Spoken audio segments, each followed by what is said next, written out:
Vamos lá, pessoal. Vamos começar. Seguinte, no final da última aula eu falei da energia, né, de uma carga pontual e mostrei para vocês isso aqui. Me lembrem se eu cheguei nesse ponto.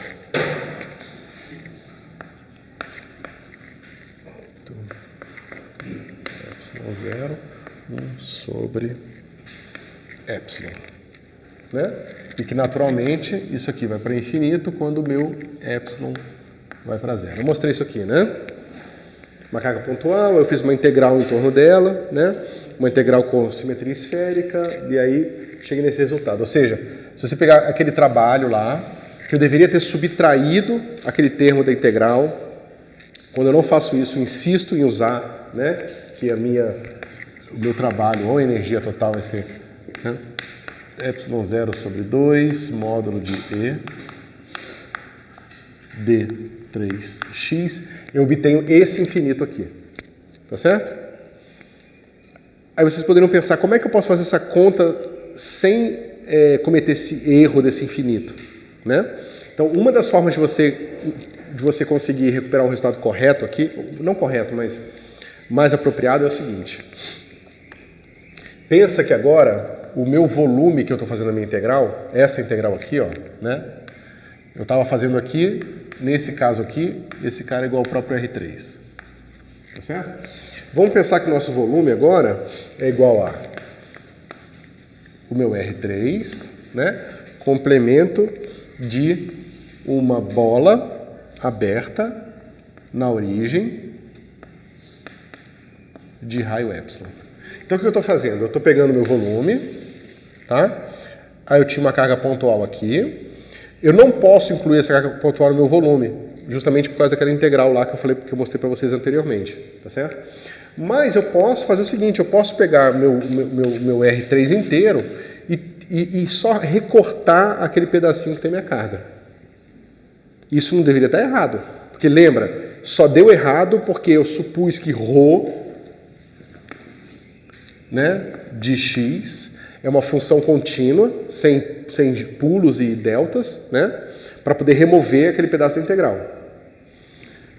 Se agora eu tiro a minha carga pontual, esse ρ passa a satisfazer as condições necessárias para poder remover aquele termo, aquele ponto de medida nula, tá certo? E minha integral deveria dar certo. Tá bom? Então vamos fazer essa conta, só para a gente ver que realmente as fórmulas que a gente tem estão certas, tá? Mas como é que é a nossa conta? Se vocês lembrarem dessa expressão aqui, a gente tem o seguinte.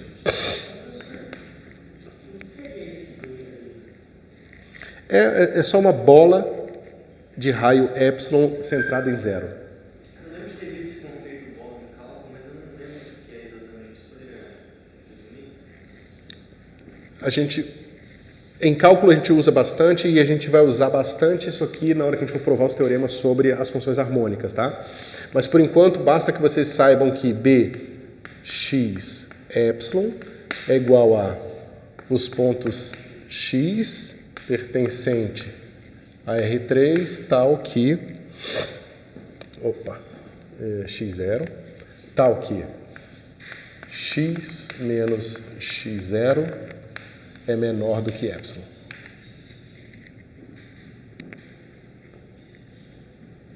Tá certo? São todos os pontos cuja distância dele para x0 é menor ou igual a epsilon. E é importante que... Menor ou igual não, só menor. É importante que seja só menor, tá? Porque isso aqui, de certa forma, é uma generalização do intervalo aberto, só que agora em R3. Todas aquelas contas que você faz com intervalos abertos em R, aqui para fazer em R3, geralmente a gente usa essas bolas abertas para provar os teoremas. Tá? Esse epsilon é daquela definição de limite? Não, epsilon é um número inteiro aqui, onde, né, para todo epsilon pertencente aos reais e maior que zero. Tá? Ou seja, essa definição funciona para todo epsilon real maior que zero. Tá? Então eu só estou botando uma bola aberta aqui em torno da minha carga. Tá certo? E a gente tinha o quê? A gente tinha obtido que a fórmula completa é epsilon 0 sobre 2 integral de módulo de E quadrado d3x mais integral da borda do volume do potencial vezes o campo elétrico escalar dA. Tá certo? E a gente só jogou esse termo fora porque a gente disse que a gente foi para o próprio R3. O próprio R3 só tem borda no infinito. Quando você manda borda, né, aqui em volta, quando você manda esse em volta para infinito, você recupera o próprio R3. Você supõe que os seus campos caem a zero, então esse cara aqui não influencia. Mas se eu cortei esse pedacinho aqui, eu tenho agora uma borda nele, que é justamente a borda que aponta para dentro da minha cavidade. Tá certo? Então vamos fazer esse pedaço aqui da conta. Só uma coisa que eu não estou cantando muito bem, você está considerando com a superfície com o ponto Q dentro. Isso. É isso, né? Minha carga pontual está dentro. Eu tirei ela da minha região de integração justamente para evitar o meu problema de infinito. Ah, tá, para não considerar... Para não considerar uma região onde o meu ρ não satisfaz as condições que eu disse que deveriam satisfazer, serem satisfeitas. É porque, pensa numa bola. A sua região, o volume é a bola. Ele aponta para fora aqui, né? A superfície dela. Agora, se sua região agora é um anel grosso, então a superfície aponta para fora aqui, agora aponta para dentro aqui. É justamente o para fora da sua superfície é para dentro. Tá certo? Parece estranho o que eu falei, né? É bem estranho. O para fora é para dentro, mas é porque a superfície dentro tem normal, que a superfície de dentro do seu objeto tem normal que vai para dentro. Aquele VD da integral É o potencial. Só para ficar mais claro, se o meu volume é essa região aqui, então a normal é essa e essa. Certo? Se minha carga está aqui no centro e eu vou mandar a minha casca externa para o infinito, vai sobrar só essa normal para cá. Essa normal para cá vai para zero, porque eu estou supondo que esse cara vai para zero lá. Então, essa minha integral ela vai ficar assim. ε0 sobre 2, integral da borda do volume de V e dA vai ser igual ε0 sobre 2, integral de 1 sobre 4π ε0, tá certo?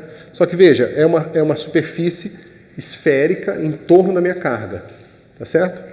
Então o potencial ele cai com 1 sobre R e ele é equipotencial nessa superfície, porque a distância sempre é a mesma. Então isso aqui vai ser simplesmente 1 sobre epsilon. Isso aqui é V, tá? Então V é equipotencial, já podia ter tirado a integral, mas eu escrevi ele explicitamente aqui. É uma constante, tá? O meu campo elétrico, ele também tem módulo constante, né? Porque justamente na borda ele cai com 1 sobre R, 1 sobre R é sempre o mesmo, não tem nenhum problema, tá certo? Então ele vai ficar como? Ele vai ficar assim. Ele aponta sempre para fora, tá certo? O campo elétrico aponta para fora, dividido por 4π ε0, tá certo? 1 sobre epsilon ao quadrado. Porque o campo elétrico cai com o quadrado da distância, tá certo? Isso aqui é escalar dA, mas o dA ele aponta para fora da minha superfície, que nesse caso é menos R chapéu. É esse cara aqui, é menos R chapéu. Tá certo? Então isso aqui é escalar menos R chapéu vezes raio ao quadrado da minha superfície, seno de θ, dθ, dφ, e aí não tem dr, porque é só a superfície. Tá certo? Esse cara vai embora com esse com esse dá menos 1, né? Menos R chapéu escalar R chapéu dá menos 1. Então eu tenho essa integral aqui dá 4π, tá certo? É um ângulo sólido. Então esse 4π corta com esse 4π aqui, esse ε0 com esse ε0 aqui, vai ficar como? Sobra, né? Um ε0 embaixo, vai ficar assim. Espera aí que eu esqueci da carga aqui e da carga aqui, tá, pessoal?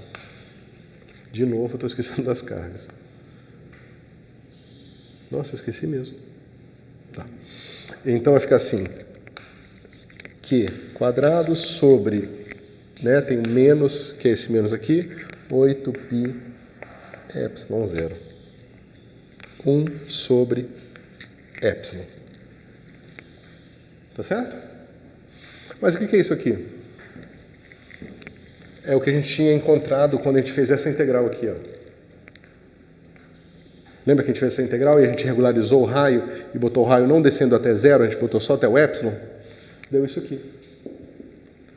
Então, mas esse termo, o que a gente precisa calcular é isso mais isso. Mas a gente obteve exatamente a mesma coisa com o sinal trocado. O que deu zero. Mas a gente já sabia que ia dar zero. Né? Isso aqui é uma prova de consistência das contas. Por que a gente já sabia que ia dar zero? Porque a gente sabe, se a gente pegar a expressão anterior, e eu vou chamar a atenção para vocês de novo sobre isso, né? A gente partiu disso aqui, ó. A gente partiu de 1/2 de integral de ρ de x v de x, né? d3x sobre o volume. Se o meu volume exclui a região onde ρ é diferente de zero, isso aqui dá zero. E foi o que eu fiz. Eu excluí a região onde ρ é diferente de zero. Tá certo? Então, é justamente o que eu falei para vocês. Quando vocês escrevem ρ como sendo ε0 divergente de E, de certa forma, você está escondendo a delta de Dirac aqui, ó. E aí as coisas ficam um pouco mais difíceis de ver. Então, uma coisa que é evidentemente zero, se torna zero pela contribuição, né, desse cara com x e esse cara menos x. É energia. É o trabalho total para construir a nossa distribuição de carga, é a energia associada àquela distribuição de carga. Então, aquela densidade não é apenas só densidade de carga, ela representa alguma coisa mais, tipo campo... Não, é densidade de carga. Faz sentido. Então, essa é a expressão original. Essa aqui que foi aquela que a gente construiu, trazendo um pedacinho do infinito, outro pedacinho do infinito, até montar a nossa distribuição de carga. Beleza? Bom, então isso aqui é a penúltima coisa que a gente vai ver sobre energia. A gente vai ver só mais uma coisinha aqui, que é só um resultado simples, e vamos entrar em condutores. Então, ignorando agora essa dificuldade dos infinitos, que precisa ser levada com mais atenção, a gente viu que a nossa energia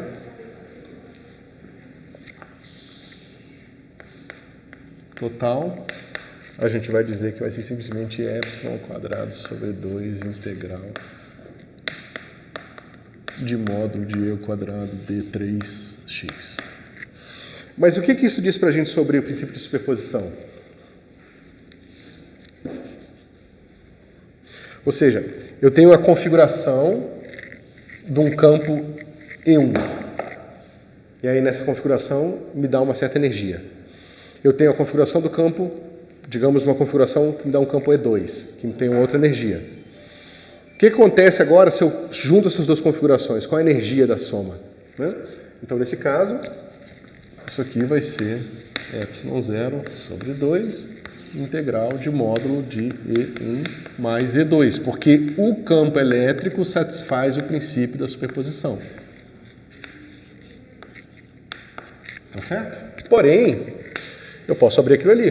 Ficar assim, ε0 sobre 2 integral de módulo de E1 quadrado d3x mais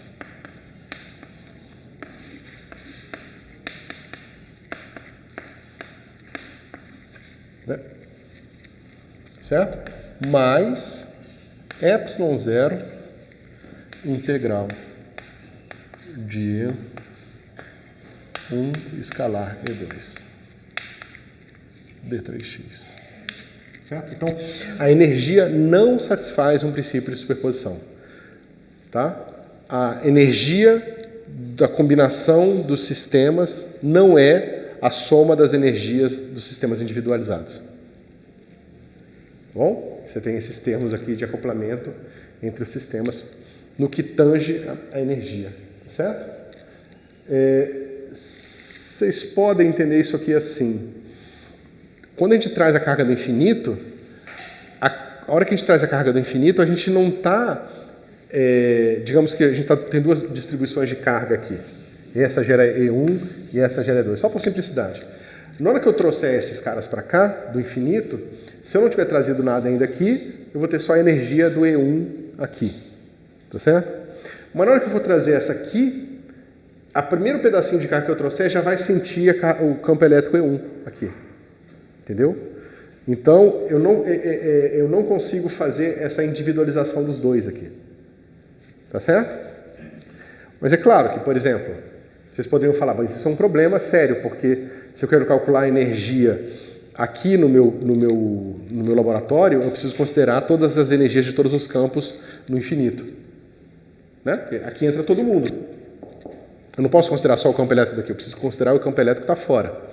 Mas o que vai acontecer é o seguinte, se o campo elétrico que está no meu laboratório, né, é um campo elétrico aqui, que é diferente de zero, né, quando x pertence a um certo volume, e o campo elétrico do infinito, digamos, é diferente de zero quando x pertence a um volume linha, se esses volumes aqui não tiverem superposição ou estiverem muito distantes um do outro, esse cara vai ser zero numa região em que esse cara vai ser diferente de zero e vice-versa. Então esse cara não contribui.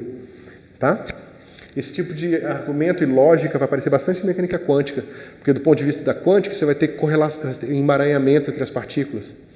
E você pode perguntar, bom, mas se existe emaranhamento de todas as partículas do universo com todas as partículas do universo, como é que eu posso fazer um experimento laboratório? Pela mesma razão. Tá certo? Existe emaranhamento, mas a probabilidade de você ter essa partícula do infinito aqui é tão pequena que você pode desprezar termos como esse aqui. Tá bom? Beleza.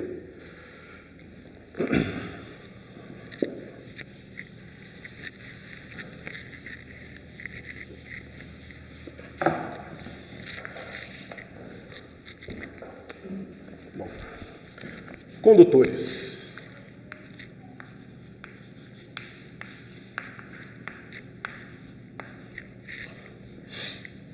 Bom, os condutores, eles vêm de uma idealização.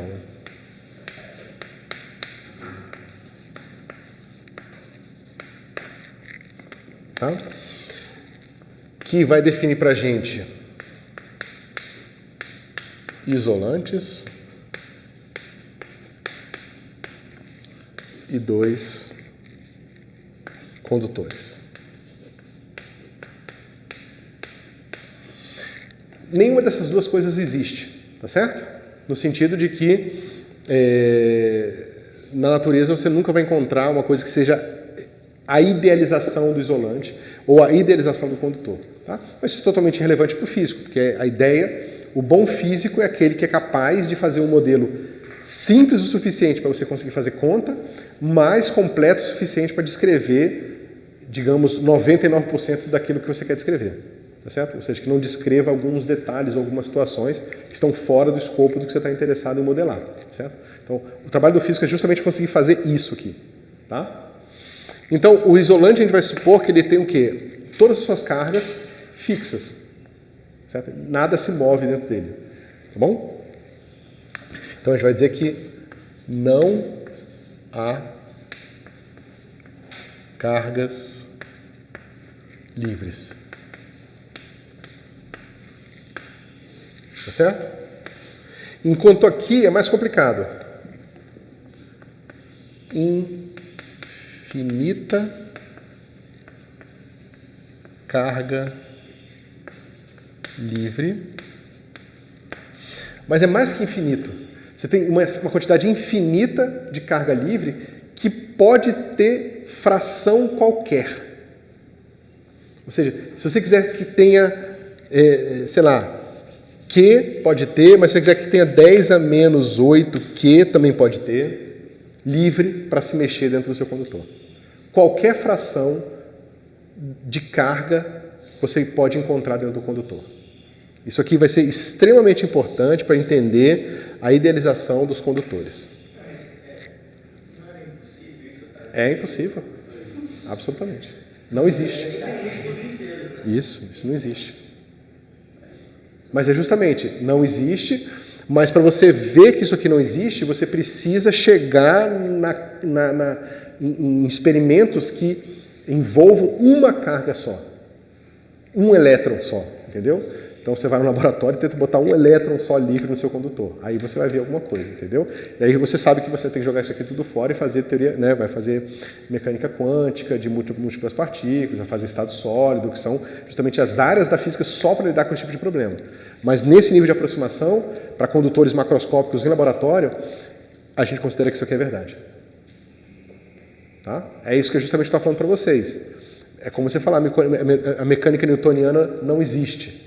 De fato, a mecânica newtoniana não existe, porque não existem sistemas clássicos. Todos os sistemas são fundamentalmente quânticos. Mas, dentro de um ambiente, a modelagem que usa a mecânica newtoniana é boa o suficiente para ela descreve, assim, 300 casas de precisão o que vai acontecer. Tá certo? Mas se você quiser realmente ir lá na trilionésima tanta casa, realmente você vai precisar ir para a mecânica quântica, relatividade geral, sei lá o quê. Tá? Relatividade restrita, e assim por diante.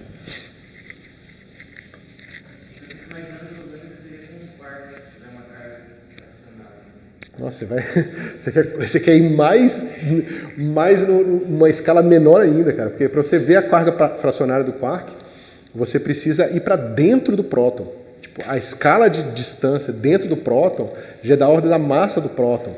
Então vai ser assim, GV, entendeu?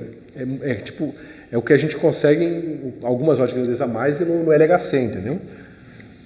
Então, não vai ser no laboratório aqui que a gente vai ver dentro do quark. Mas, assim, e além disso, o quark tem outras questões, né? Justamente, os estados de um quark não são invariantes de calibre. Então, eles não são físicos nesse sentido. Então, por mais que exista essa carga de 1/3, ela não pode ser vista fora de um estado de quarks, entendeu? É mais complicado. Ok. Então, isso aqui é a primeira parte da nossa idealização, tá certo? Mas existe uma terceira coisa aqui, que é... Deixa eu escrever aqui mesmo, fica melhor. Condição eletrostática. O que é condição eletrostática? Novamente, eletrostática não existe. As cargas vão estar em movimento, né? E eu vou estar acelerando elas quando eu boto outras cargas e assim por diante. Mas eu estou supondo que eu vou fazer essas minhas medidas depois que as cargas pararem. Tá certo? Na prática, no laboratório, esse depois que as cargas pararem é um intervalo de tempo tão pequeno, que eu nem preciso me preocupar com ele. Tá? Porque as cargas geralmente vão parar, vão se mover e vão se rearranjar em tempos, né, que envolve a escala da velocidade da luz. Tá certo? E para eu perceber isso no laboratório, eu preciso estar fazendo alguma coisa realmente muito rápido dentro do laboratório para perceber coisas que vão na escala da velocidade da luz. Entendeu? Ou seja, de distâncias e tempos associados à velocidade da luz. Então, eu estou dizendo que tem essa minha condição eletrostática, ou seja, eu vou fazer alguma coisa num condutor e vou perguntar para vocês no exercício, lá na prova ou na lista de exercício, qual é o estado do condutor. Mas uma pessoa um pouco mais inquisitora, sei lá, pode se perguntar, poxa, mas na hora que eu botar o campo, essas cargas vão começar a se mexer e durante o movimento, o que será que vai acontecer e tal. Não é essa a minha pergunta. O que a gente vai fazer, os teoremas que a gente vai obter é, depois que as cargas pararem de se mexer, elas vão ter configurações que são previsíveis teoricamente. E a teoria que a gente vai obter é a teoria que nos diz o que acontece depois que tudo para. Depois que você atinge a situação eletrostática. Certo? Acontecer, tem que aplicar alguma força para deixar a carga fixada, né? Não acontece naturalmente, elas ficarem paradas. Né? Não, a gente vai estudar situações onde isso acontece naturalmente. Mas nesse sentido, a gente está considerando que elas iriam parar sozinhas? Você precisa ter alguma coisa para elas pararem? Não, nas circunstâncias que a gente vai estudar, as cargas que vão ter esse tipo de movimento, que vão ser as cargas dentro dos condutores, elas param sozinhas. E a gente só consegue prever como que elas param sozinhas, porque a gente está supondo infinita quantidade de carga infinitamente fracionada.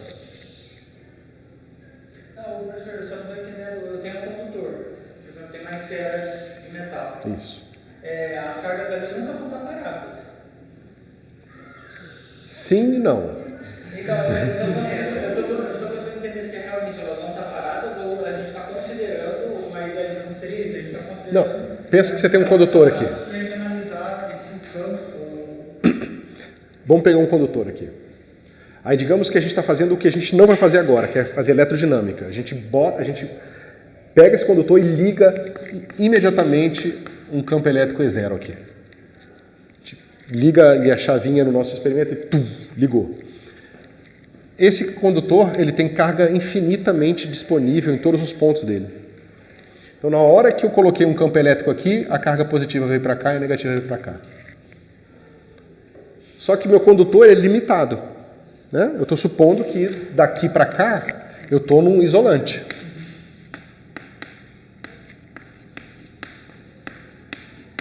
Se ele está isolante, a carga não pode passar para cá, ele não pode sair. Então a carga tem que ficar presa aqui. Se sobrou campo elétrico aqui, mais carga vai se mexer. Enquanto houver campo elétrico aqui, carga vai ter se mexendo. Alguma coisa no fim vai ter que acontecer. Ou isso aqui entra numa situação de instabilidade maluca, tá certo? Ou o campo elétrico vai zerar aqui dentro. Devo estar em equilíbrio de carga. E aí você vai ter equilíbrio de carga. Ou seja, as cargas vão vir para cá. As positivas vão vir para cá. A gente vai supor que sim. Mas a verdade é que não. Né? Existe justamente o que a gente chama de rigidez dielétrica, que é a quantidade de campo elétrico que a gente tem que botar para que o ar se torne condutor, o que a gente vê todo dia quando chove e cai um relâmpago. Né? Tem uma diferença de potencial, que vai criar um campo forte o suficiente, quebra a rigidez dielétrica do ar, o ar se torna um condutor e o raio desce, ou sobe. Quando você falou que o campo elétrico ele se torna nulo, você está falando do campo elétrico E0 ou o campo elétrico total? Excelente pergunta. Tem que ser o campo elétrico total, porque se eu estou no meu laboratório e eu liguei o E0, eu liguei o E0. A carga não vai sair do condutor e desligar o interruptor. Ela tem que fazer uma outra coisa qualquer. Ou seja, ela vai se acumular aqui, as cargas negativas vão se acumular aqui, tá? E agora eu vou ter o meu campo elétrico induzido, né? Esses caras aqui vão dar o campo elétrico induzido, e o meu campo E, que vai ser o campo elétrico original mais o campo elétrico induzido, vai ser zero se o meu X estiver pertencente ao meu condutor. Tá certo?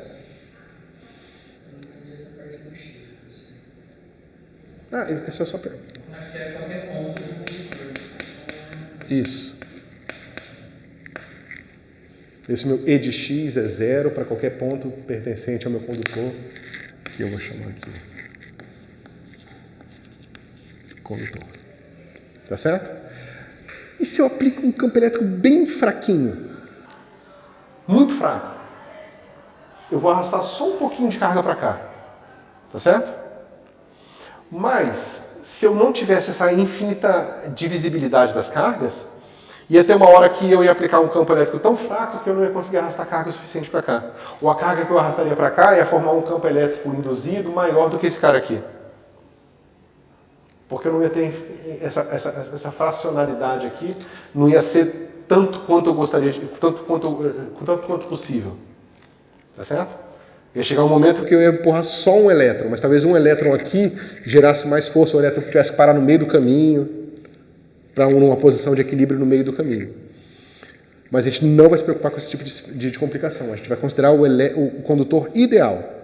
Tá certo? Todos esses outros problemas que eu estou falando para vocês são tratados na física. Tá certo? Mas a beleza do eletromagnetismo, né, que você consegue fazer essas contas aqui, é que a gente faz essa modelagem simples e consegue tirar resultados que são aplicáveis em vários contextos, que dão resultados super gerais, entendeu? Então é super importante como que isso aqui foi bem bolado, tá? Esse campo total ser zero também dependeria da geometria do condutor? Como que ele vai ser zero? Sim. O incrível é que sempre você, independente da geometria mais maluca que você possa ter, essa geometria maluca ela vai se compensar pela distribuição das cargas na superfície, de forma que no fim a distribuição de carga e a geometria vão fazer uma conspiração para zerar esse cara aqui. Não, a geometria vai importar justamente porque ela vai mudar a distribuição de carga, mas no fim isso vai ser zero. Isso porque a gente está lidando com infinitas cargas. Infinita carga e infinitamente fracionável. Porque por definição, enquanto tiver campo elétrico diferente de zero, a carga vai se mexer. Não tem outra coisa que possa acontecer. Poderia ser que isso aqui fosse uma idealização que nunca se realizasse na natureza. Alguém embolou isso aqui, mas talvez não existisse, talvez as cargas, a quantização da carga elétrica fosse de tal forma que mesmo no laboratório a gente sempre ia ter uma importância dessa parte quantizada e que isso aqui nunca seria uma boa aproximação para o que acontece no laboratório. Mas não é o caso. Nos nossos laboratórios, nossas escalas, nas quantidades de carga que a gente leva em consideração, isso aqui vai ser uma boa aproximação. Certo? Professor, você disse que apesar desses simples, existem várias aplicações. Você poderia dar um exemplo? Toda a parte de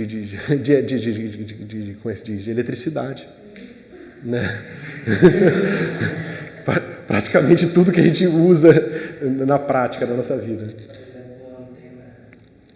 Sim, uma produção de ondas por uma antena, por exemplo, você não precisa se preocupar com esses detalhes de quantização de carga, entendeu? Você está botando carga o suficiente dentro da antena para que você gere ondas eletromagnéticas, porque justamente a onda vai ter às vezes uma onda de rádio, pode ter às vezes metros de comprimento de onda. Então o metro não vai perceber esse detalhe que está acontecendo ali em escalas quânticas, né?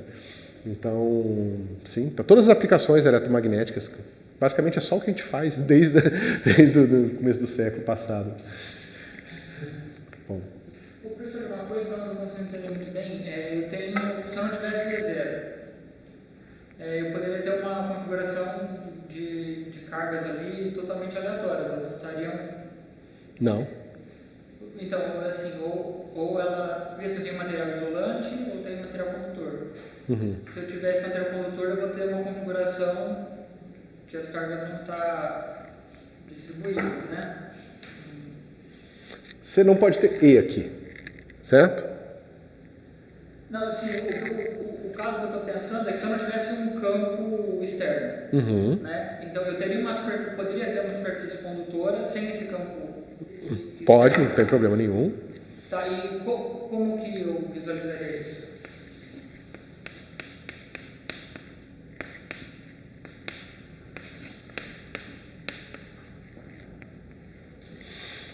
Se o seu E é zero, o E, não interessa se tem o externo ou não, o E tem que ser zero aqui.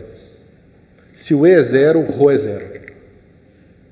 Então não pode ter cargas livres dentro do condutor. Nunca vão haver cargas livres no condutor. Pensa assim, se houvesse uma carga livre no condutor, ela ia gerar um campo elétrico. Tá certo? Esse campo elétrico vai fazer as cargas se moverem, essas cargas vão se mover e faz um campo para empurrar essa carga de volta para o outro lado. Ou para qualquer lado. Eu não sei se eu estou conseguindo formular a pergunta. Eu não estou conseguindo ainda. Eu estou pensando ainda em um exemplo de uma esfera de metal, tá? E que eu não tenho um campo. Assim, ela pode estar carregada ou não. Ela pode estar. Você quer saber se ela tem carga líquida ou não? Acho que é por aí. Tá.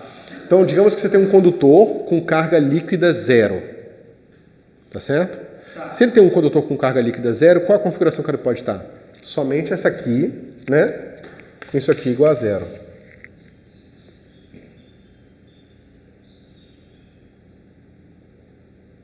Tá certo? Só que isso continua sendo verdade mesmo que a carga líquida seja diferente de zero. Então, se existe uma carga líquida no seu condutor, ela tem que estar toda na borda. Não existe carga líquida. Ou seja, você pega um condutor descarregado, aterra ele, descarregou o condutor. Agora você vai pegar, vai fazer aquela, sei lá, eletrização como é que se diz? Por contato, por atrito, né? E depois você passa um monte de carga para o seu condutor. Onde as cargas vão ficar? Na superfície. É a única possibilidade delas, porque se elas ficassem dentro, o campo elétrico seria diferente de zero, o campo elétrico diferente de zero empurraria as cargas para as bordas, né? E você não estaria numa situação de eletrostática. Não que isso não possa acontecer, mas isso não é uma situação de eletrostática. É uma situação de eletrodinâmica. Você precisaria estudar os eventos dinâmicos que resultariam dessa configuração até chegar a uma situação de equilíbrio. Tá, mais claro. Tá certo?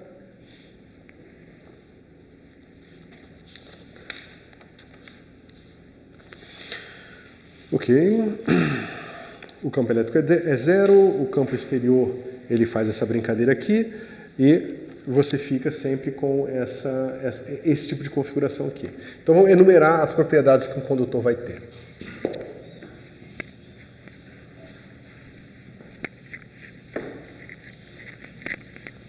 Se eu esperasse um pouquinho, já tinha a resposta da pergunta no livro. Então a gente tem as seguintes propriedades. I igual a zero dentro, sempre. I ρ igual a zero dentro, né? Pela razão que eu acabei de escrever aqui, né? Por isso aqui. 3.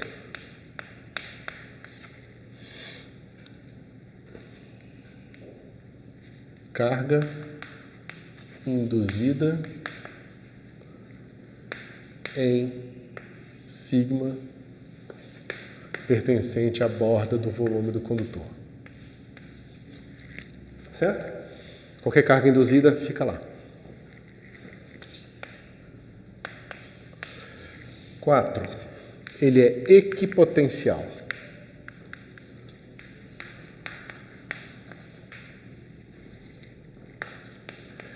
Cara, quantas pessoas deixaram de acertar coisa que eu fiz prova oral nos outros semestres, né?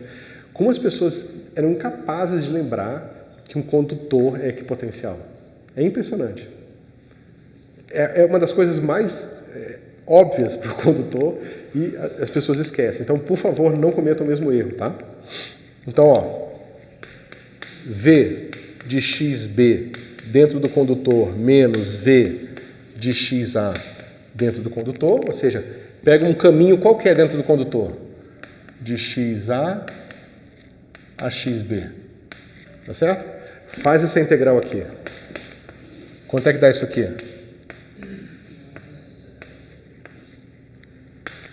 Isso aqui é zero sempre, tá certo?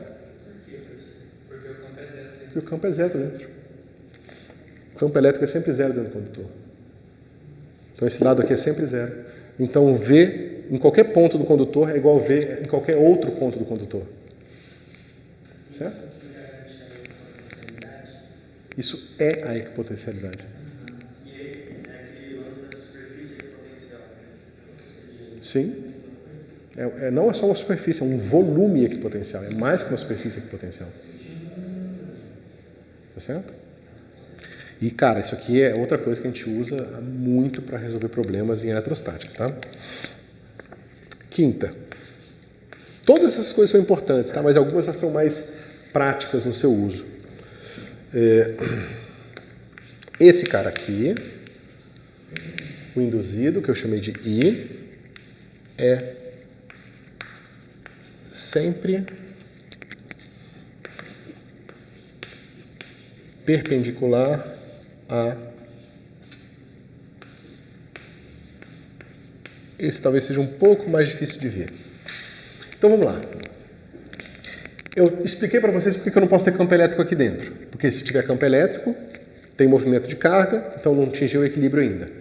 Então você tem aqui campo elétrico, aquela carga vai se mover e ela só vai se parar de mover se em algum momento ela tiver uma configuração que no fim bota as cargas na borda de forma que o induzido anula o externo. E aí a gente chega nessa situação de equilíbrio. Mas o que acontece quando a nossa carga chega aqui na borda? Se eu tiver um campo elétrico apontando para fora, eu, por definição do condutor e do isolante, eu estou supondo que essa carga não pode se mover. Ou seja, ela tem essa força, que é a existência da borda, que não deixa ela sair. Certo? Só que se eu tiver uma força tangencial aqui, ou seja, se sobrar um campo elétrico tangencial aqui, ela se move sobre a borda e não estaria atingindo ainda a minha situação de equilíbrio. Então, pela mesma razão que eu não posso ter campo elétrico dentro, eu não posso ter campo elétrico tangencial à superfície. O meu campo elétrico na superfície ele tem que ser apontando na direção para fora. Ou seja, ele tem que ser sempre perpendicular à superfície do condutor. Tá certo? Novamente, são conclusões da nossa modelagem. Tá certo? Isso não diz nada sobre a realidade. Diz pra gente que se as nossas hipóteses descrevem bem alguma coisa, essas conclusões vão ser aproximadamente válidas para essa coisa que aqui está descrevendo bem com as nossas hipóteses. Tá bom? Professor, então se você tem carga se movimentando na borda, isso gera campo dentro. Ou depende das distâncias. Não, se eu tiver... Desculpa, repete. Se você tem as cargas ainda se movimentando na superfície, isso vai gerar um campo dentro. Provavelmente, sim. E só depois que eu paro de ter campo dentro e campo tangencial que eu realmente, finalmente atingi a situação eletrostática. Isso vai gerar matemática, para provar essa consequência da teoria? Não. Não. Você disse que a gente vai fazer a eletrodinâmica até chegar na situação de equilíbrio. Isso aí é um problema gravíssimo, dificílimo, que só se faz na segunda metade do curso, quando se faz.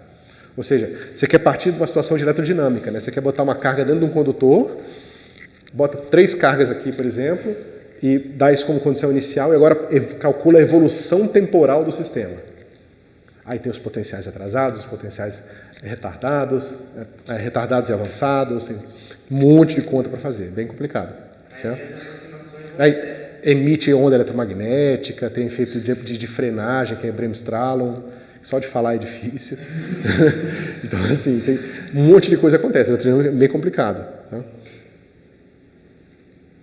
Mas o bonito disso, pessoal, parece que é um certo demérito do que a gente está fazendo, mas na verdade não. Tem uma beleza nisso aqui, que é o fato de que, mesmo sem conhecer a dinâmica, a gente consegue adivinhar a situação estática. De certa forma, vocês podem pensar que isso aqui tem uma relação íntima com a termodinâmica. A gente não conhece o que está acontecendo ali nos estados individuais de todas as partículas de um gás, mas a gente consegue, supondo equilíbrio termodinâmico, entender mais ou menos o movimento coletivo dessas partículas. E que, por mais que seria praticamente impossível descrever 10 a 28 partículas, sei lá, um mole é 10 a 26, 20, sei lá, alguma coisa assim, a gente consegue, mesmo assim, tirar muita informação sobre o sistema, só supondo esse equilíbrio e esse comportamento coletivo das partículas. Ô, professor, teria, assim, por exemplo, em Eletro 2, a gente analisa essa dinâmica dentro do condutor? É possível fazer isso? Você falou que é muito difícil, mas que, assim, é possível. Você consegue Sim. descrever? Geralmente o que você faz nesse tipo de situação é que você vai fazer uma teoria de perturbação. Você vai supor que, na verdade, você tem um condutor, que é quase um condutor, mais uma leve perturbação que depende do tempo. E aí você pega a teoria de perturbação de primeira ordem, segunda ordem. É como o pessoal calcula a emissão de onda gravitacional, né, por estrelas binárias. Você vai fazer aquilo ali em teoria de perturbação, você faz uma coisa mais simples, aí você vai pegando a primeira ordem, aí o pessoal fazendo até a quinta ordem, sei lá, um negócio maluco qualquer, tá certo? Mas, assim, resolver o problema de toda a sua glória, a gente sabe que não dá, né? A gente resolve praticamente oscilador harmônico, átomo de hidrogênio, né? Sistema de 2 corpos e oscilador harmônico. O resto é teoria de perturbação, tá, pessoal? Isso aqui e boa modelagem, tá? Ok.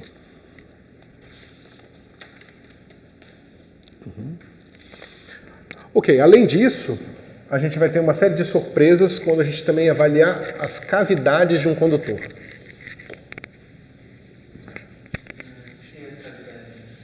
Oi? A gente vai ver agora.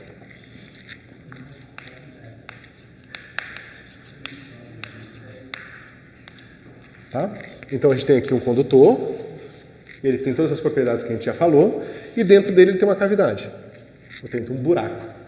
Basicamente eu estou dizendo que eu tenho um condutor, um isolante, condutor e isolante. Tá certo?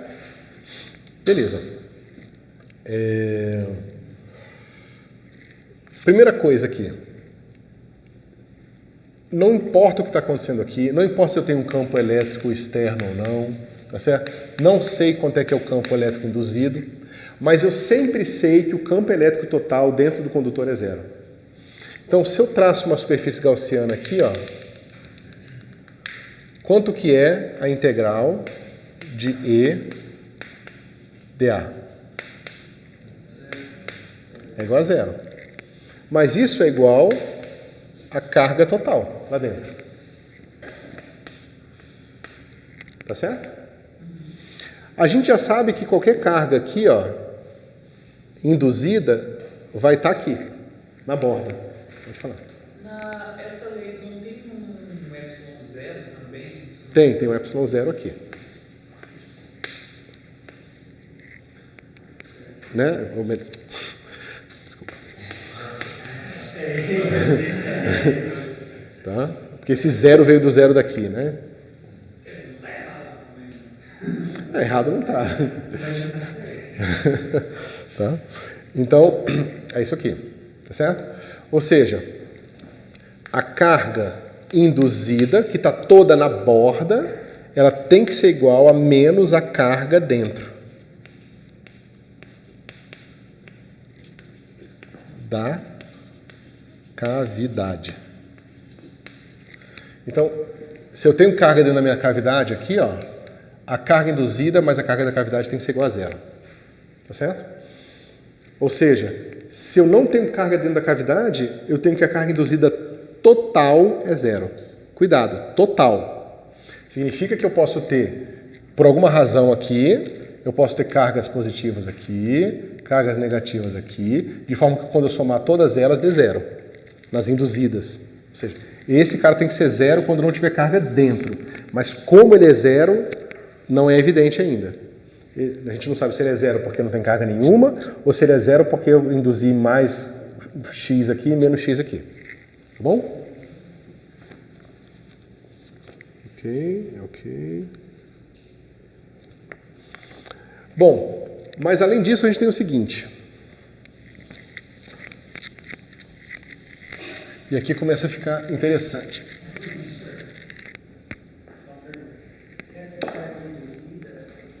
Quando eu passo um campo, quando eu coloco um E0 dentro da cavidade, são essas cargas que vão para as bordas. Né? Eu não estou passando o campo por todo o condutor também ou não? Ó, se você tem carga induzida na borda, essa carga induzida gera um campo elétrico. Sim. Ponto final. Obviamente esse campo elétrico ele vai estar aqui.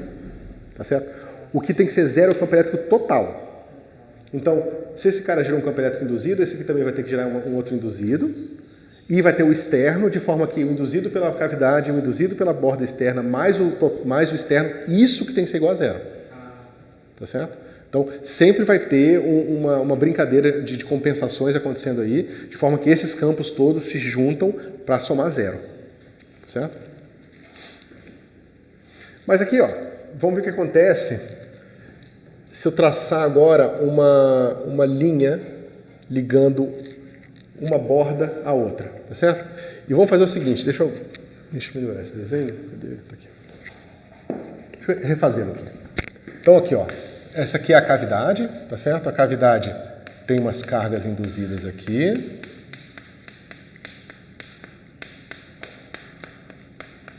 Tá certo? A gente sabe que aqui, como é que se diz?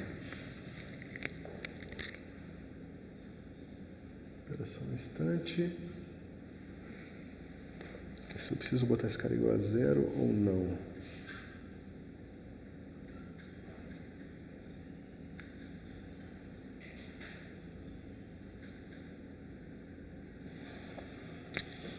Eu preciso colocar igual a 0? Só um segundo, pessoal. Acho que não, né? Tá, então eu estou numa situação de cavidade qualquer e agora eu vou fazer o seguinte.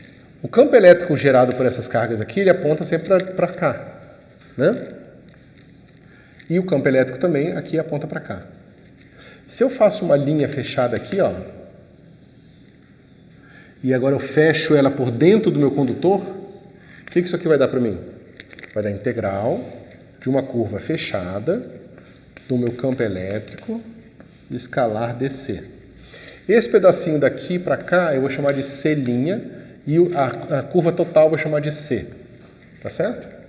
Só que aqui eu estou dentro do meu campo, aqui eu estou dentro do meu condutor. E aqui o meu campo elétrico total é igual a 0. Tá certo? Então essa integral fechada, eu sei que ela vai dar sempre 0. Certo? Mas esse 0 ele tem que ser igual ao quê? A integral só em C'. Tá certo?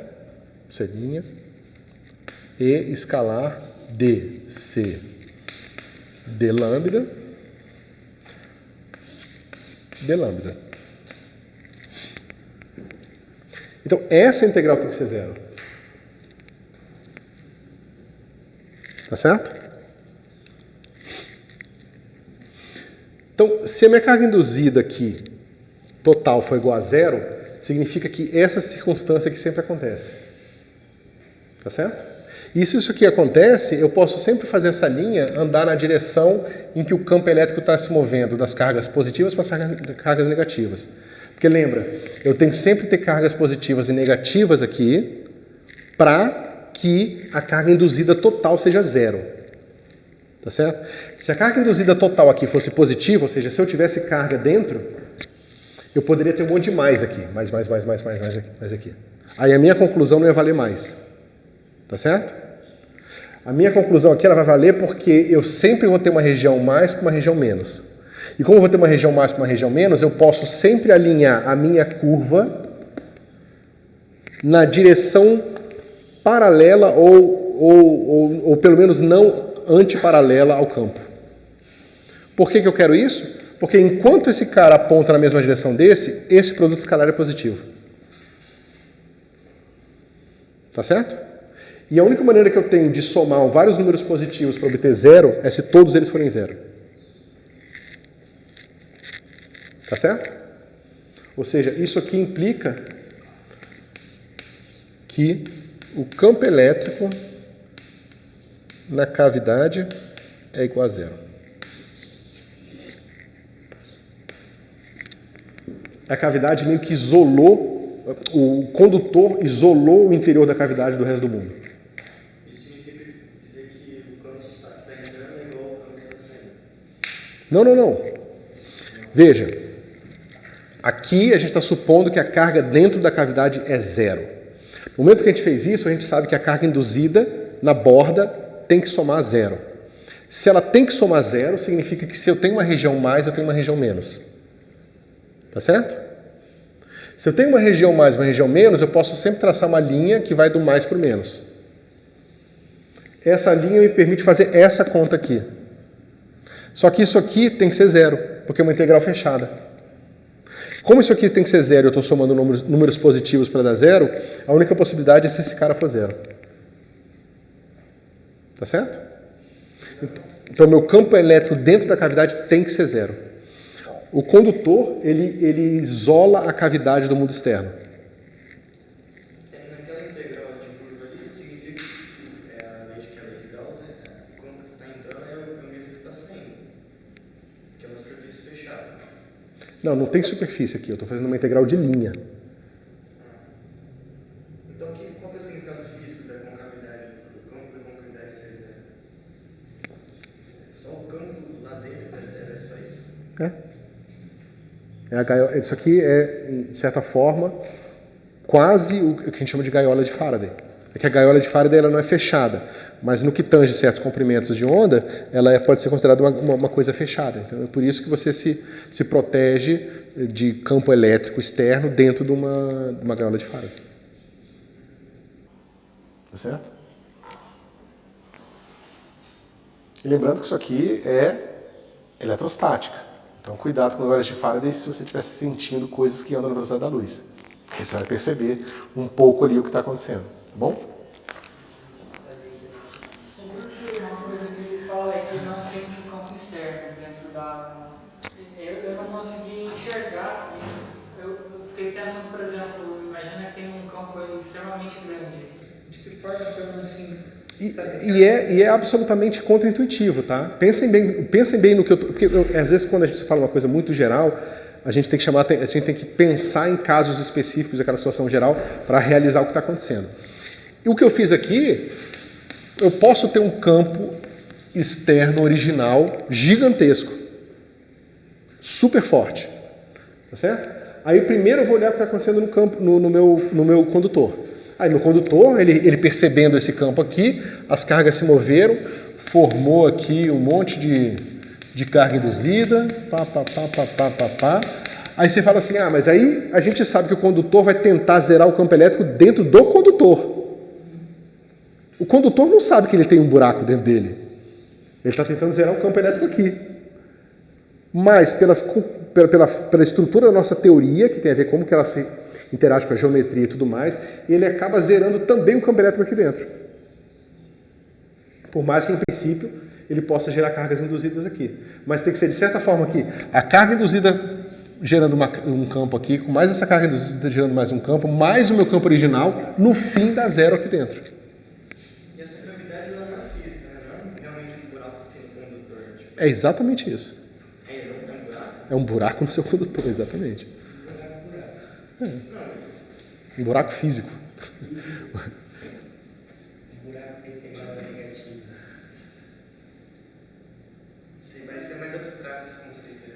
Não, é claro que na prática, se você tem um condutor metálico, uma bola, sei lá, uma esfera metálica, você abre a esfera, tira uma bola de sorvete ali dentro dela, vai ter ar, você considera que o ar vai ser um isolante, você fecha, e isso tudo que vai acontecer, que a gente está descrevendo vai acontecer.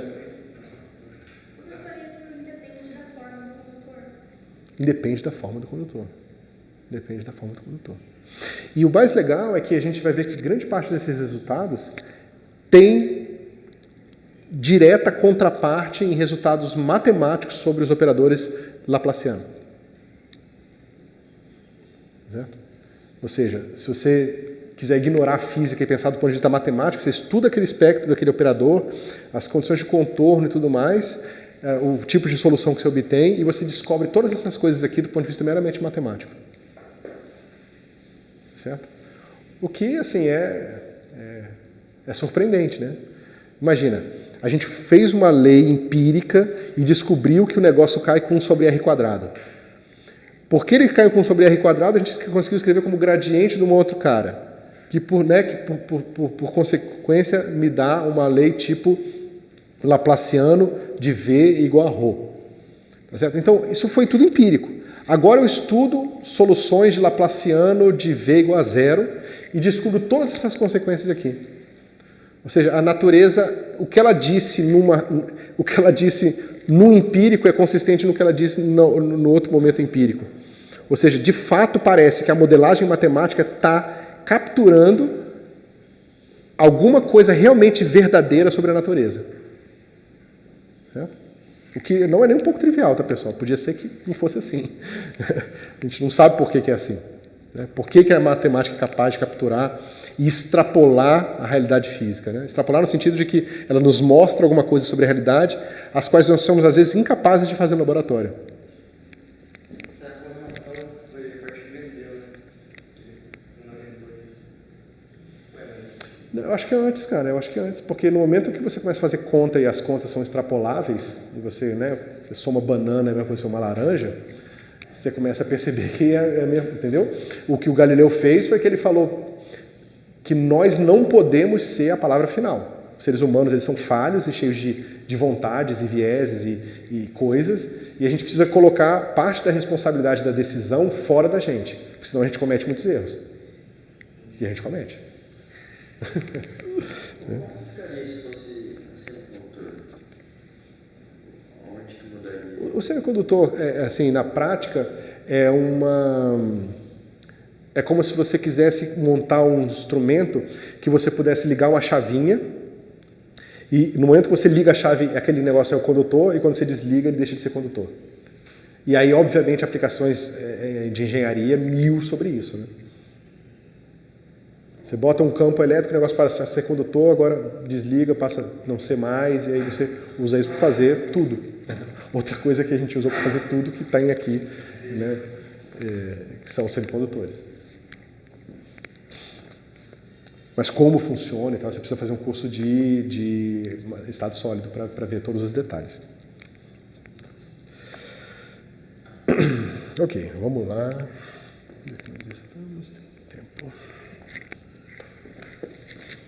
Pessoal, se quiserem perguntar mais coisa, fiquem à vontade, tá? Uma coisa sobre a forma do condutor, né? Que ele não vai cortar a forma, essa gravidade sempre vai ser campo zero.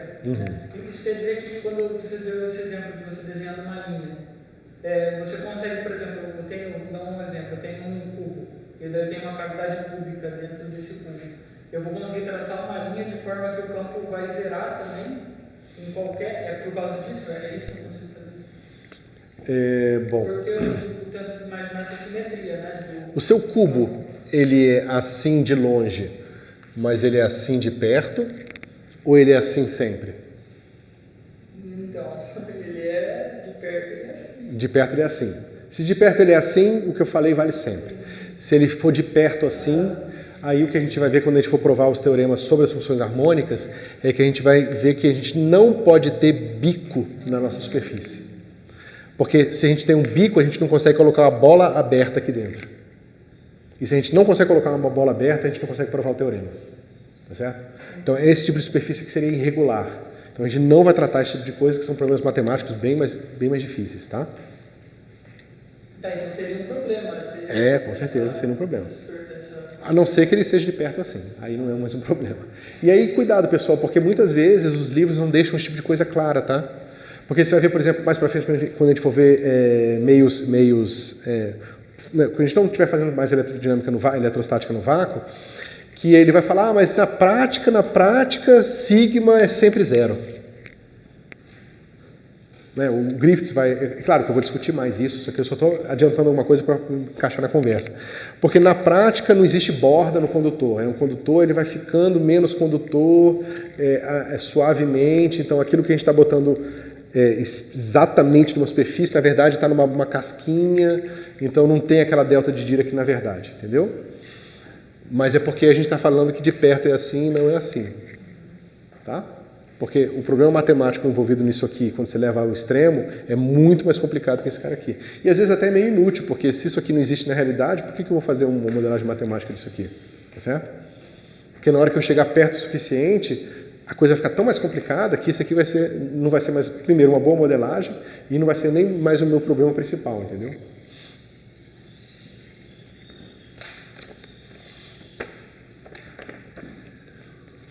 Mais alguma coisa?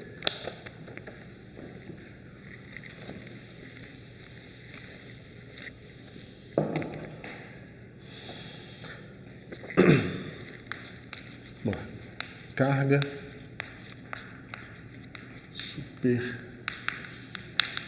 superficial e força. Bom, então vamos lá.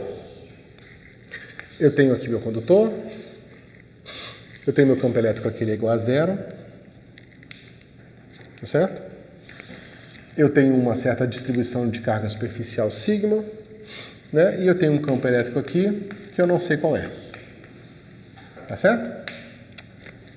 Eu não sei qual é, porém, eu sei que o meu campo elétrico imediatamente fora do condutor vai ser igual a sigma sobre epsilon zero, lembra que isso aqui depende do ponto na borda, vezes a normal, que eu vou chamar de A aqui, também calculada em x, para todo X pertencente à borda do condutor. Tá? Isso aqui tudo eu vou chamar de volume do condutor. Tá certo? Lembra que a gente obteve isso aqui quando a gente mostrou que sempre tem uma descontinuidade, ou seja, a gente chegou nisso aqui porque nós sabíamos que campo elétrico fora menos campo elétrico dentro, quando você passa por uma distribuição superficial de carga, é sempre igual a sigma sobre epsilon 0 A. Tá? Isso aqui é geral, a gente viu na parte de descontinuidade. No caso, a gente está usando que esse cara aqui é igual a zero porque ele está dentro do condutor. Por isso que a gente tem esse resultado aqui. O que é o quê, rapaz? Ah, fora. Né? Então, esse cara aqui fora e esse cara aqui dentro. O A, professor, ele está apontando ela normal? Sempre perpendicular aqui. Né? E se vocês lembrarem da parte das continhas todas que a gente fez para coordenadas curvilíneas, se você bota um sistema de coordenadas adaptado ao seu volume, esse cara aqui vai sempre ser, lembra, o projetor do dx d lambda, dx d lambda 1, d lambda 2. Né? Esse cara aqui vai ser o elemento de área na superfície e o V é o projetor que faz ele apontar para a direção ortogonal usando a regra da mão direita. Tá certo? Que é esse cara aqui. Tá bom? Bom, então a gente sabe que tem uma força na borda. A gente sabe que tem uma força na borda e tem carga lá. Então tem uma pressão acontecendo na borda, que é justamente a força que eu falei para vocês que tem que haver do isolante externo não deixando a carga fugir. Ou seja, o seu condutor ele percebe essa pressão sobre ele, certo? E a gente precisa calcular essa força.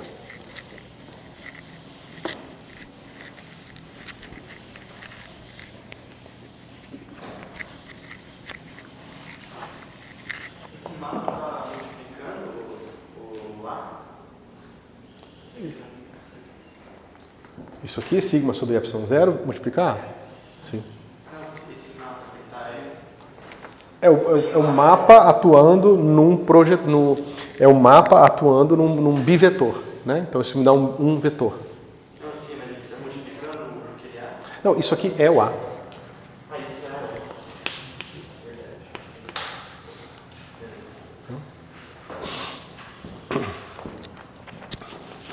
Né? E isso é o A e a gente geralmente está pensando no A aqui normalizado, tá?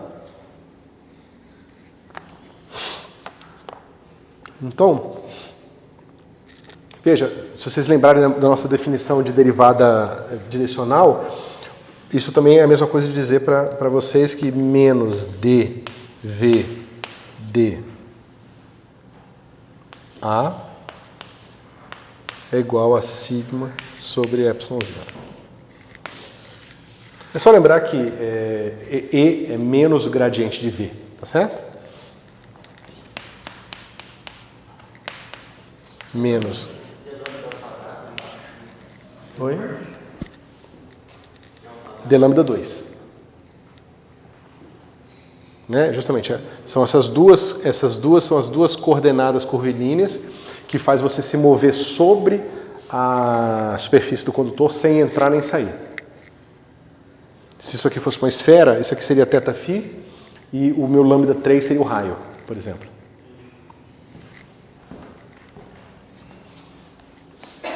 Alguma dúvida?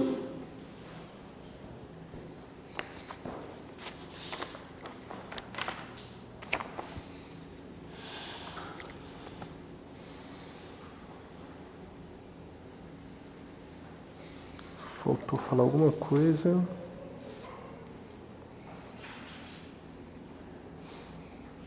Tá. Posso continuar? Outra coisa que é importante aqui, pessoal, é o seguinte. Quando você está com um problema de eletrostática, você sabe quais são as condições iniciais, no sentido de que você vai botar algumas cargas fixas. Então, você botou aqui umas cargas fixas. Botou uma carga Q1, uma carga Q2, aí você botou uma distribuição de carga ρ aqui, e aqui você tem um condutor. Tá certo? Esse cara aqui é o condutor. Você não tem muito sentido você dar como condição inicial o sigma do condutor. Tá certo?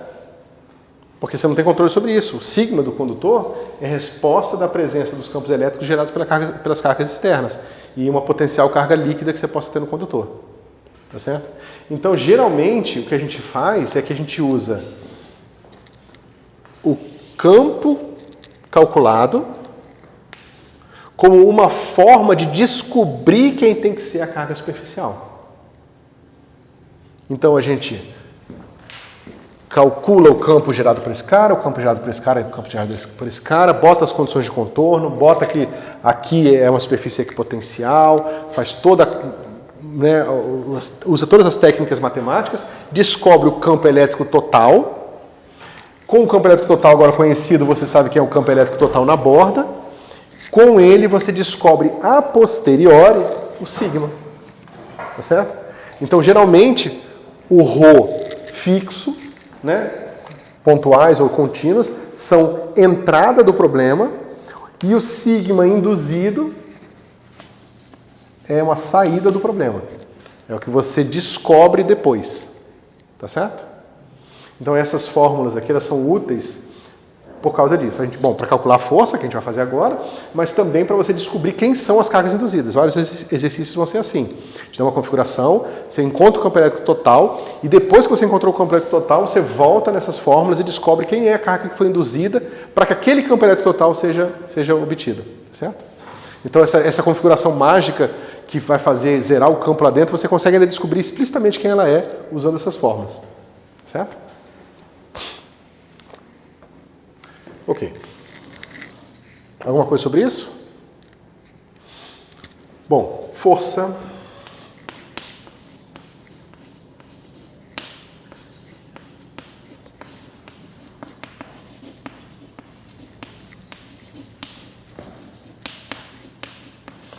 Força por unidade de área. Vai ser força, vai ser o sigma, numa certa região da borda do seu condutor, vezes o campo elétrico que ele tem lá. Tá certo? Para todo x pertencente à borda do condutor. Agora acontece o seguinte, essa expressão parece um pouco estranha, porque o campo elétrico é descontínuo aqui. Ele é aqui potencialmente diferente de zero, e aqui ele é igual a zero. E aqui eu estou dizendo que a força, né? Bom, eu sei que a força é a carga vezes o campo elétrico, na borda. Mas na borda onde? Logo depois ou logo dentro? Né? Logo dentro ou logo fora? Porque se for logo dentro é zero, se for logo fora é diferente de zero. Então parece uma definição ruim, certo? Então vamos fazendo com mais detalhes.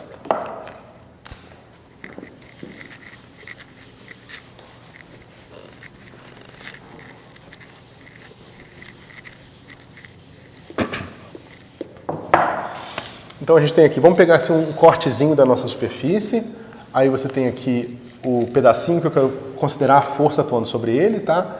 Eu vou chamar esse cara aqui do volume do retalho, é um retalhozinho na minha superfície, tá? Isso aqui é a minha superfície, ela tá aqui, eu fiz um corte nela, transversal, tá certo? E eu tenho um volume aqui que dá um retalho na minha superfície, tá certo? Ou seja, desenhado de outra forma, eu tenho uma superfície aqui, e eu estou fazendo esse corte aqui, agora eu estou olhando a superfície de cima, tá? E esse cara aqui é o lado desse quadradinho aqui. Algo assim, tá? E a superfície ela passa aqui no meio dele, tá bom? E eu estou olhando ele de lado.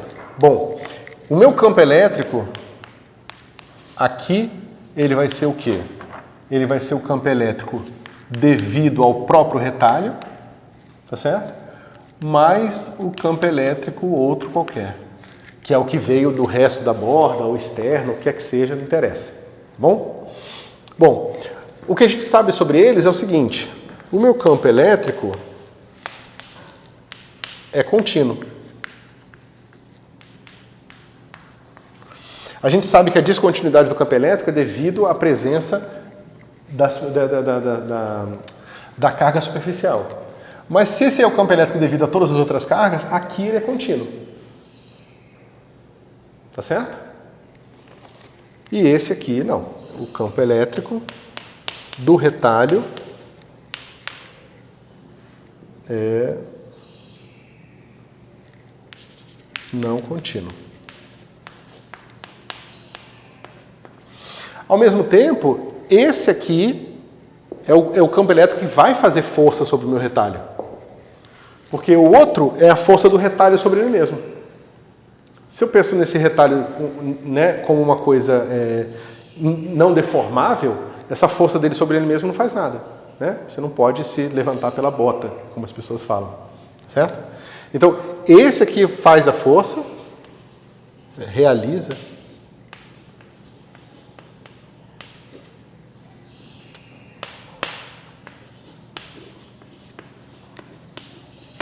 E esse aqui não realiza força. Tá certo? Bom, então agora é fácil, né? A gente pode fazer o seguinte. A gente sabe que o campo elétrico fora menos o campo elétrico dentro vai ser igual a sigma sobre epsilon zero A. Né? Porque isso a gente sabe em geral, é sempre verdade. É a descontinuidade do campo devido à presença de uma distribuição superficial de carga. Tá certo? Então, só que a gente sabe que esse campo elétrico fora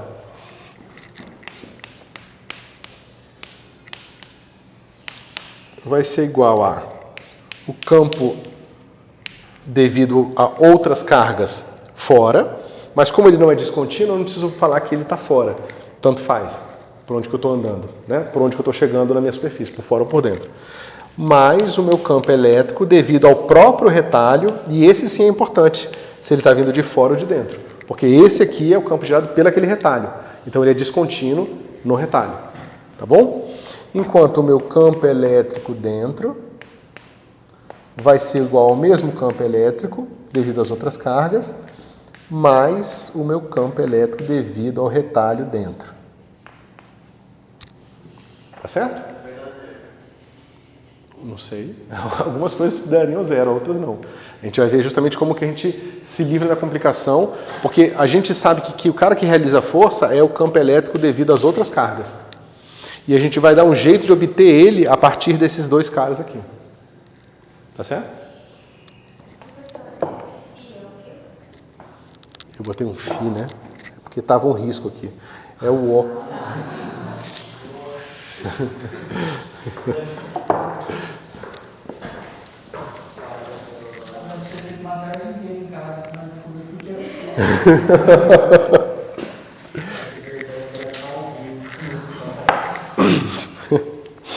Tá.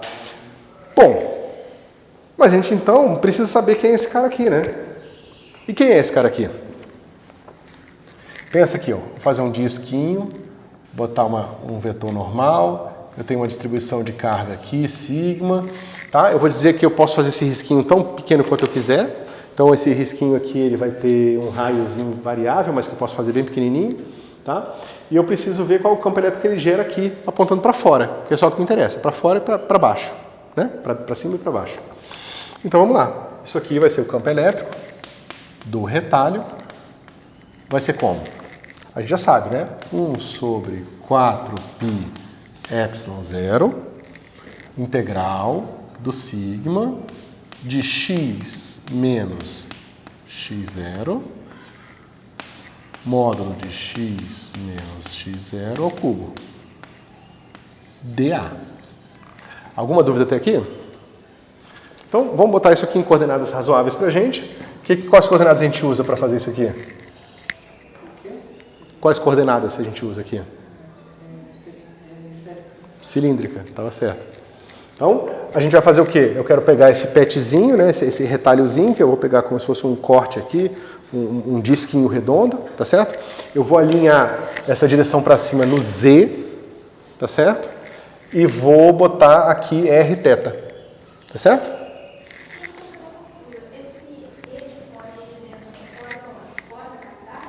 Isso.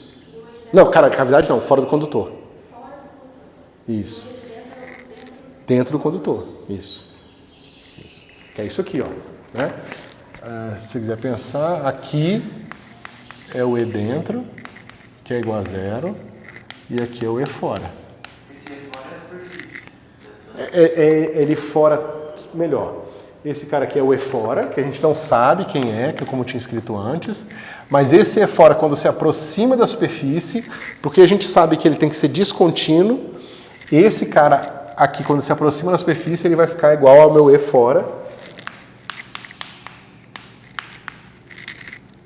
sobre a superfície, certo?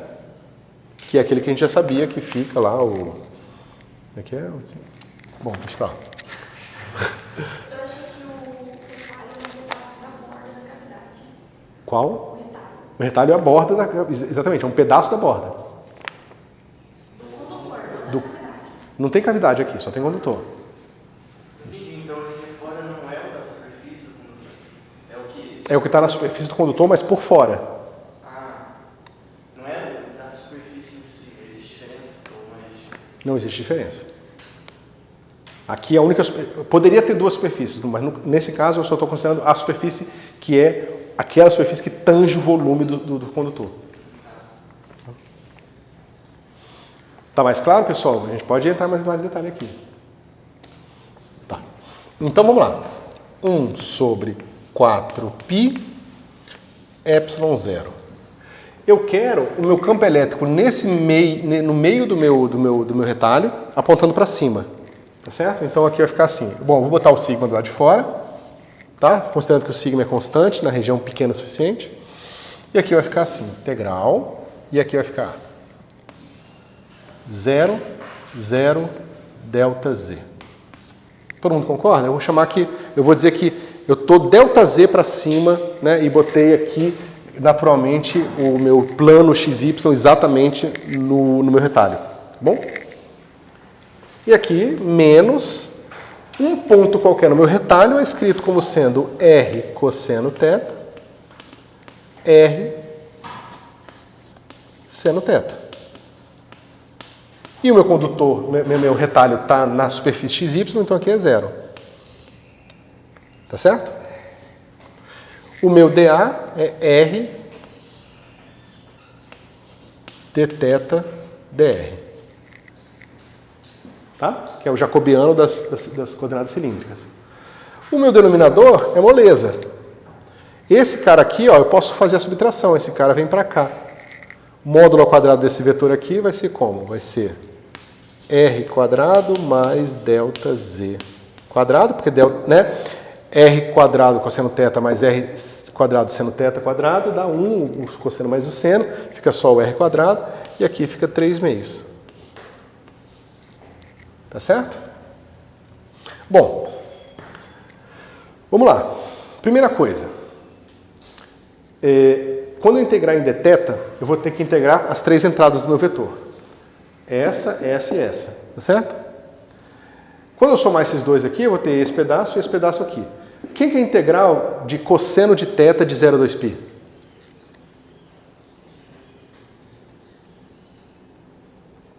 Dá seno, né? Seno em 0 e seno em 2π é tudo a mesma coisa. Então, esse cara e esse cara não contribuem. Mas é natural, é simetria, né? Então, todos os caras estão contribuindo com vetores assim, então no fim dá 0. Então, essa integral aqui e essa integral aqui vai para 0, essa não depende de θ, então isso aqui vai embora. Sobra só esse cara aqui. Quando eu integrar esse cara aqui no dθ, vai dar 2π, porque isso aqui não depende de θ. Tá certo? Vamos lá. Sigma sobre 4π ε0 ΔZ, não está sendo integrado, sai, vezes 2π. Tá bom? Agora veja, eu tenho R quadrado aqui e tenho R aqui. Isso aqui é a derivada da interna. É fácil ver que a primitiva desse negócio é assim. Menos 1 sobre raiz de R quadrado mais delta Z quadrado. Né? Se você calcular a derivada desse cara aqui, vai ficar meio, vai ficar menos 3 meios, cai o menos meio, corta o menos meio com 1, menos 1 fica meio, a derivada de R quadrado vai ser 2R, corta o meio com 2, e a gente tem exatamente o que a gente tinha antes, que é R sobre isso aqui, elevado a 3 meios. Tá? Só estou falando a primitiva, tá? E isso aqui é avaliado em 0 até o raio R, que é essa distância daqui para cá. Tá certo? Maravilha. Bom, isso aqui...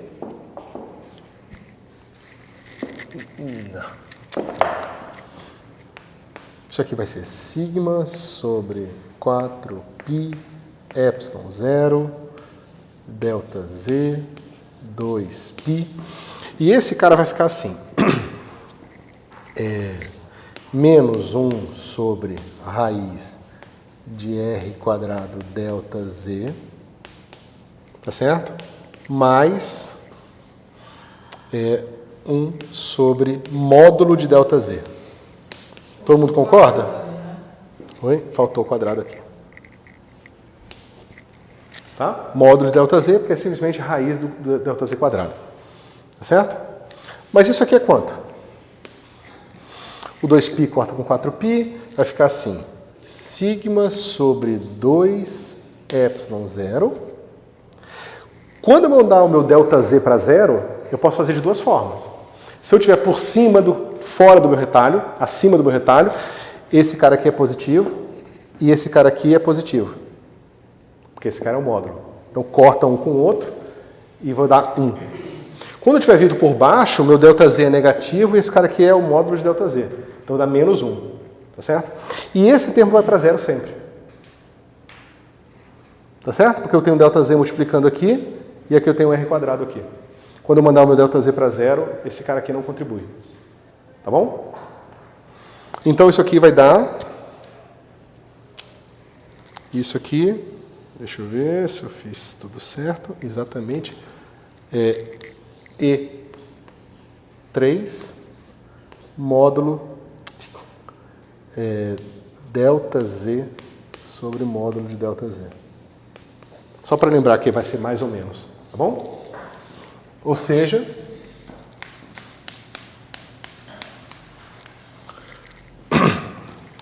Agora eu posso voltar aqui e falar o seguinte.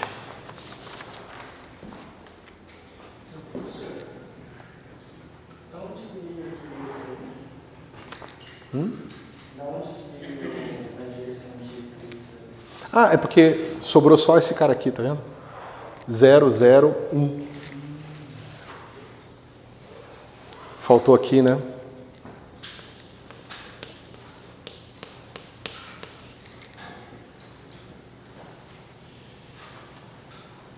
Tá certo? Então, a gente pode repetir essa conta agora. A gente já sabe quanto é que dá. Vai ficar assim. EF vai ser igual a E de qualquer outra coisa, mais aquilo lá, que vai ser sigma sobre 2 epsilon 0 A, e o E dentro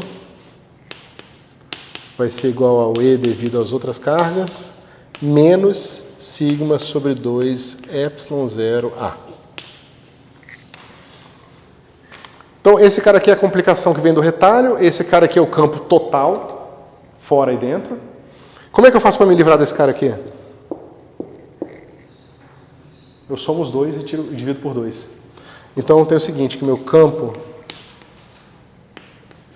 de fora, né, das outras cargas é simplesmente o campo de fora mais o campo de dentro, dividido por 2. E pronto. É esse o campo que vai realizar a minha força. Ou seja,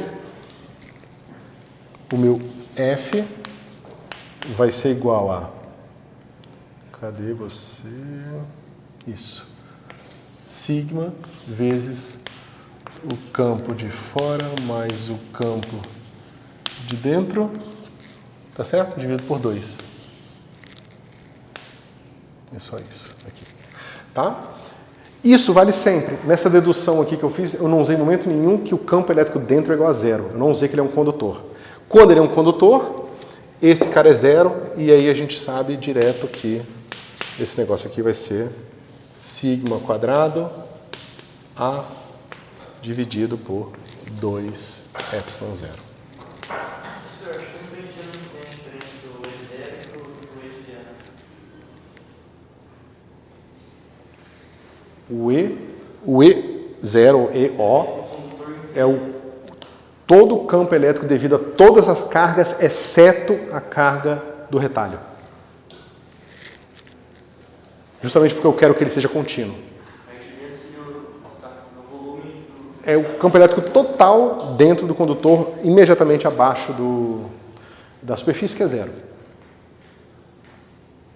Tá? Se não fosse o condutor, seria do dielétrico. A hora que a gente for calcular a força sobre um dielétrico, a gente vai usar a mesma coisa. Tá? Então, isso aqui a gente usou aqui para calcular a força. Essa aqui é a força que a gente está recebendo na borda. Tá? Oi? A segunda é aqui, ali que você colocou um AF primeiro e depois você colocou outra F. Ah, tá. Esse aqui é para dado uma densidade superficial de carga qualquer, é uma força sobre uma superfície carregada, tá? É sempre dado assim. Ou seja, não é simplesmente... A gente está justamente lidando com ambiguidade. Força é sempre carga vezes campo elétrico, certo? Aí eu falei para vocês, bom, mas se eu tenho uma superfície descontínua, qual dos campos elétricos? A gente acabou de ver que, na verdade, nenhum dos dois. É a média deles. Para uma superfície carregada, ela recebe uma força que não é mais proporcional ao campo elétrico, mas agora é proporcional à média do campo elétrico fora e dentro dela, que é dado por isso aqui. No caso particular do condutor, dentro é 0 e o fora a gente sabe que é sigma sobre epsilon 0, e aí fica dessa forma aqui. Essa é a força que o condutor está recebendo, tá certo? Metade do que você esperaria se você pensasse que é só a força de fora. Infinitamente mais do que você esperaria se você pensasse que é só o campo elétrico de dentro, que é 0. Tá certo? Se você pensar no módulo dessa força aqui, você vai ver que vai ser uma pressão, né? Que é uma força por unidade de área. Certo? Essa pressão, ela pode ser facilmente escrita como sendo epsilon 0 módulo do campo elétrico ao quadrado sobre 2. É fácil ver, né? Você pega o campo elétrico aqui. Cadê você? Que a gente tinha calculado. O próprio... Ué, eu paguei? Não. Cadê? Espera um pouquinho.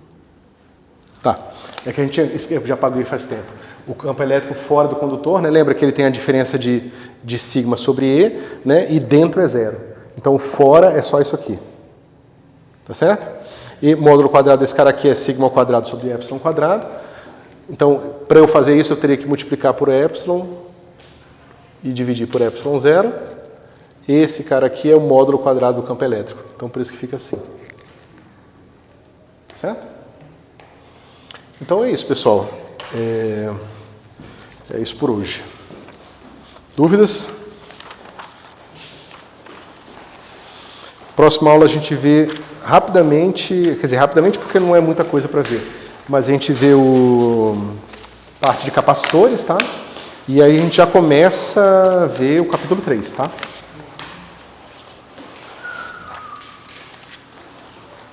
O capítulo 3 é um pouco mais técnico.